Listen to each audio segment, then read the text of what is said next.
students, today we start the chapter 2 continue. Last time we discussed about part 1 of the same chapter 2 is matter around us pure. Now today we have to start the continue how can we separate cream milk. Now at home or in dairy we separate the cream from butter to make the cream. So how the filtration method is not applicable for such type of the process because there is a milk is a liquid form. Now very tiny particles of the cream. So with the help of the filtration process, we cannot be filtered. Cream cannot be filtered with the directly from the milk. So this is the reason we can be use the another technique, that is centrifugation method we can be used. So here solid particles in a liquid are very small. As for example, milk. In a milk there are fats, vitamins available. So it cannot be filtered directly such type of the fat. So pass through a filter paper. So solid particles in a liquid are very small and it pass through a filter paper. Filtration method cannot be used such type of the fat or the cream. We cannot be separate with the help of this filtration method. So such mixture are separated by the centrifugation method. With the help of the centrifugation method, we can be separate the milk from the butter or the cream. So these are the application of the centrifugation method, that is cream used in diagnostic laboratory for blood and urine test. So such type of centrifugation method we can be used to separate the blood and urine test. Used in dairies or home to separate butter from cream, and is used in washing machine also to squeeze out water from the wet clothes. So these are the three applications of this centrifugation method. Now another method there will be how can we separate a mixture of two immiscible liquid. So for that we can be use kerosene oil and water. We take the mixture and we have to be separate them. So for that we take here the one separating funnel as shown in figure, and take the mixture of kerosene as well as water. We should be kept in a separating funnel. Here in our outer mode there will be, you can be used to keep the, that is one fix the position, and lower that is top you can be used and leave it for the few time, that is 5 to 10 minutes. And up to the sometimes it can be separate automatically, that is kerosene oil and water, it can be separated in separating funnel. So with the help of this top we can be release the water from the bottom side.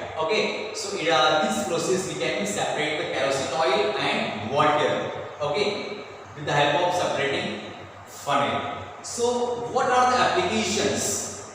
So here to separate mixture of oil and water. So separation of oil and water we can be separate. This is the first application. In the extraction of iron from its ore. Iron from its ore we can be separated with the separating funnel. So this method can be used in industries also.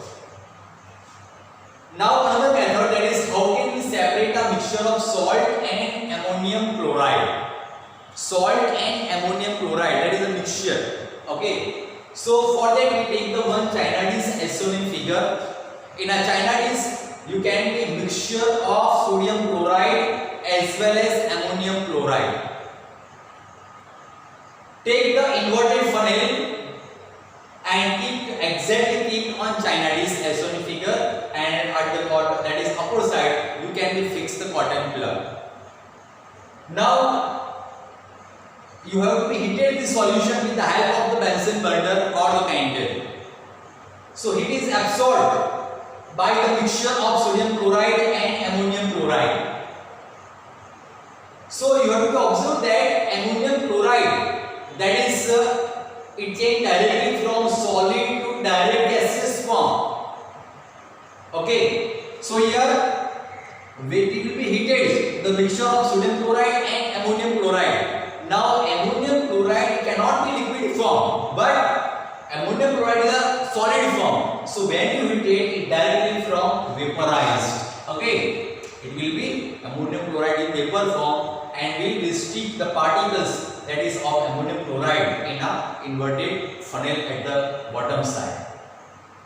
So here, and this process is known as the sublimation process. So here solid convert directly in gaseous form. Okay, this sublimation process. As for example, you take camphor. Okay, when you light the camphor, so it directly, camphor is solid form, and when you burn it directly from gaseous form. So it is a sublimation process. So here we take ammonium chloride changes directly from solid to gaseous form on heating, and this process it is known as sublimation process. It is known as a sublimation process. As for example, we take ammonium chloride. Okay, ammonium chloride we take here directly comes from solid to gaseous form. Sublimation process can be filtered with the help of this sublimation process. So remaining sodium chloride can be obtained in China DC here, and here we can be obtained ammonium chloride. So it can be separation from its mixture. Camphor, naphthalene ball, anthracene. So with the help of such type of this are with the help of this sublimation process we can be separated.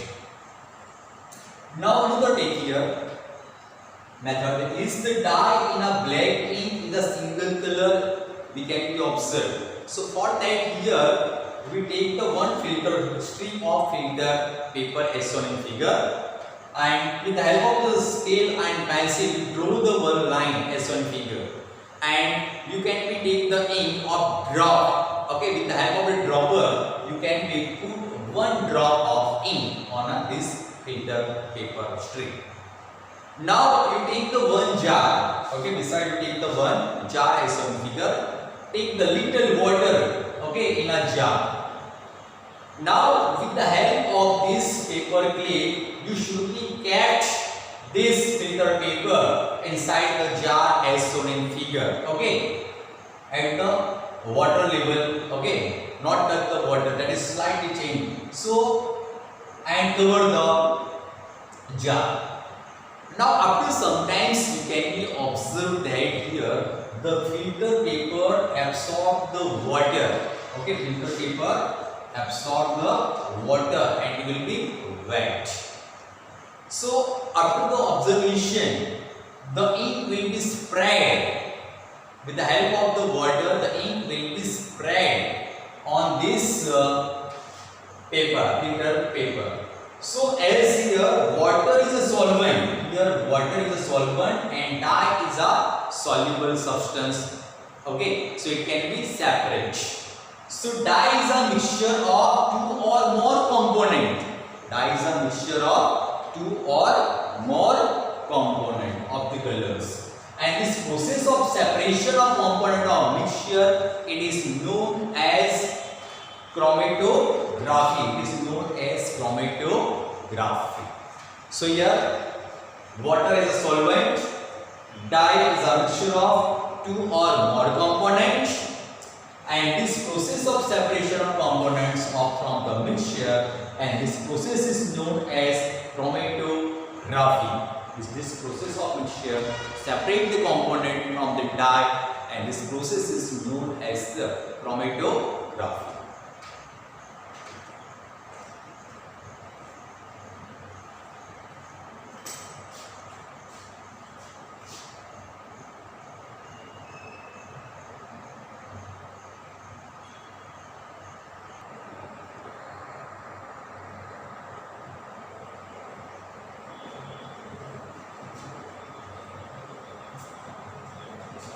So students, we can be here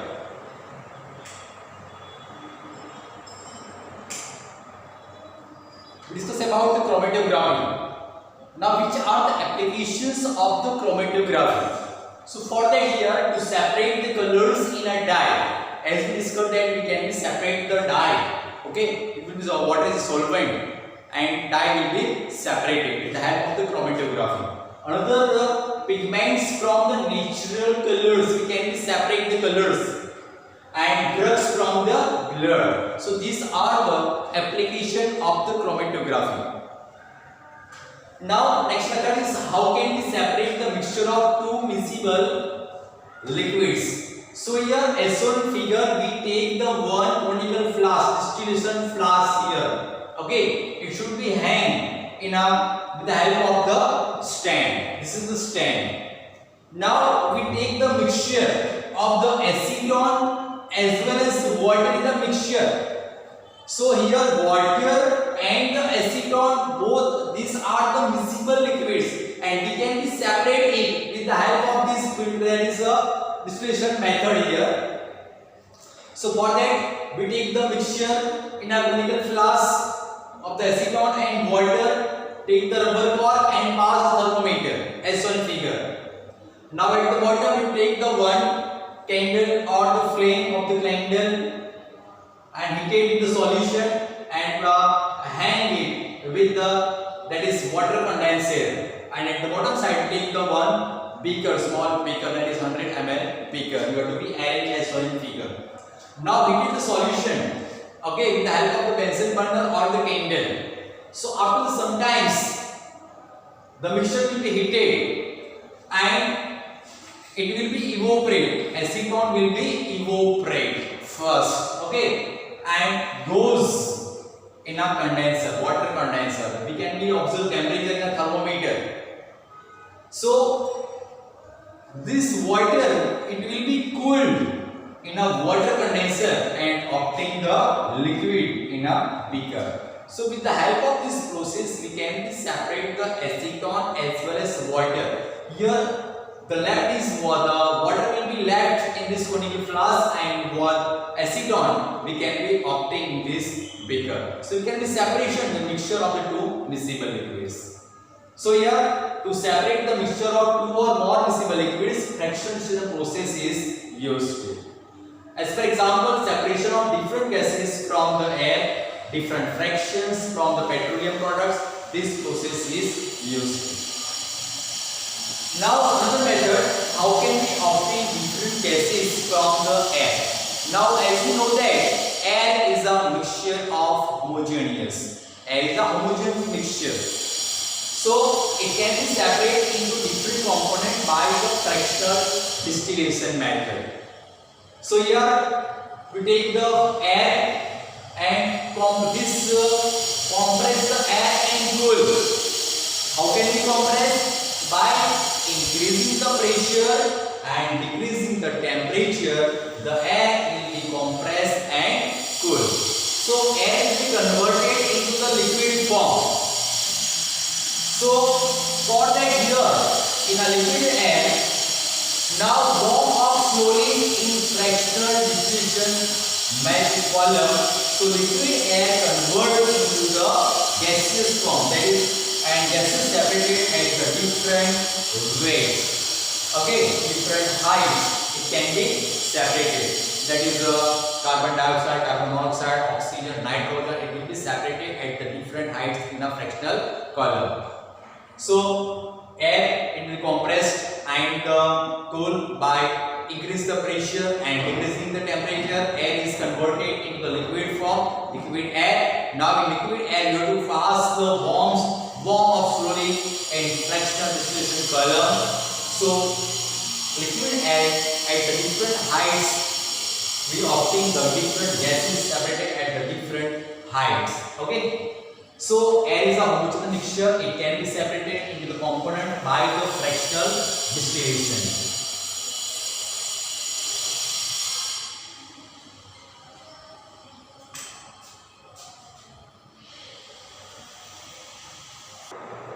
Okay, now there is another method we can be discuss how can we obtain pure copper sulfate from the impure sample of the copper sulfate. that is CuSO4, that is a copper sulfate. So we take the mixture of impure sample of copper sulfate in a china dish. So as shown in figure, we take the one china dish and take the mixture of the impure sample of copper sulfate. Now you have to be add some water and dissolve the impure sample of the copper sulfate. So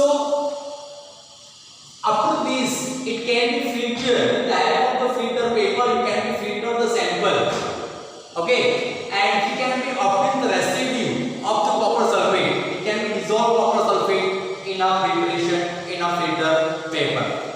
So this filter on the filter paper, you can be leave under the sunlight for the few days, and after the process of the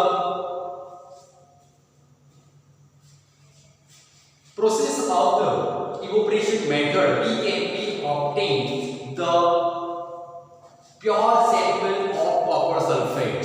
So first we take the impure sample in a china dish of the copper sulfate, and you have to be dilute it with the help of water, filter the impurities in a filter paper, and open it this filter paper and evaporate this water and obtain the crystals of the copper sulfate. It is a pure copper sulfate. So to obtain the crystal of copper sulfate, and this process is known as the crystallization method. So here to purify the solids, which are the applications of this crystallization method? So for that, to purify the solids, another method that is solved from seawater. From seawater, with the help of the crystallization method, we obtain the pure sample of the soil. Separation of crystal from the alum. Alum is one type of photography. In Gujarati it is known as a photography alum. So from impure sample. So these are the applications of the crystallization method. Now we can obtain some physical changes and chemical changes. So we take the one ice. For that we take the physical property with ice cube. Okay.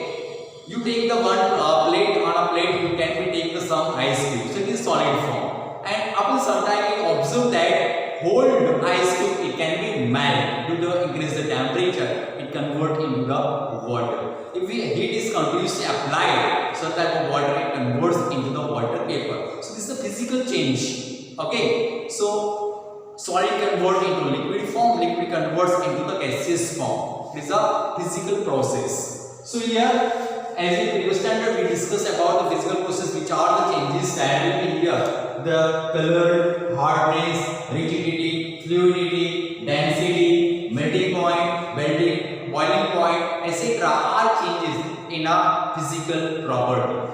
So here, these changes occur without change in its composition and no change in the chemical nature. It is known as the physical changes. As for example, you take the ice cube and heat is applied, it convert into the water form, and heat is continuously applied, it convert into the water vapor. Now it will be cooled. Okay, it will be reverse process. When it will be cooled, it will be reverse process. Water vapor convert into the liquid form, that is in water form, and again cooled it will be converted into the ice form. So this is the physical process, and during this process the chemical composition cannot be changed, and this process is known as the physical properties. Now in chemical changes brings change in the chemical composition. In a chemical properties, the physical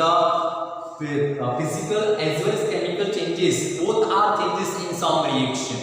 For example, burning of candle. So in a candle that is solid state, when you burn it will be decreasing. It gives the temperature, it gives the heat, it gives the light. Okay, so and obtain the carbon dioxide, carbon monoxide gases. Okay, so chemical changes it will be obtained. So due to chemical reaction, physical change as well as chemical change both are obtained. Okay. When it will convert, that is burning of candle, both the physical as well as chemical changes. Another example, burning of wood, both the physical as well as chemical changes we can be